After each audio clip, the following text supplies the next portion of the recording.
Association. Let's talk to Eric Fuster. He has experience of working to control infection and cholera and Ebola. Good morning to you, Mr. Fuster. Why don't you tell us a little bit about your expertise, first of all, and how it might relate to care homes in the UK? Well, hi, morning. I've been working in emergency response settings for on and off for the past 25 years, mainly in Africa and also parts of Asia. Part of that took me to Haiti to help set up cholera treatment centers over there. That was back in 2011. More recently, I was out in Sierra Leone in 2014 to help manage an Ebola treatment center there and the infection control procedures that were in place, and we were trying to sort of improve on those. So yeah, that's my outbreak experience, and we're trying to sort of think about what we know about transmission of viruses based on that experience, and also what we know stop the transmission of the SARS outbreak as well. And we're trying to think about how that could be put into the care home context, which is a much more complicated environment possibly than actually setting up a treatment centre. What are your thoughts on that, Eric? How could you put some of what you've learned into the care home context, and what difference might it make? Okay, so the past week we myself and a few other co-contributors with other experience in old people care and Ebola response and so on, we came up with a strategy for care homes based around the zoning concept. So just in the same way that you have an Ebola treatment centre, you have to zone it by the whole environment. You have to zone by saying which is the low risk area, mid risk, and a high risk area, and then you have very stringent hygiene procedures between each zone.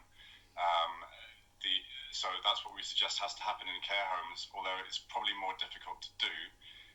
But the issue we've got with care homes is that there's a lot of asymptomatic, so non-symptomatic transmission going on, and we know that.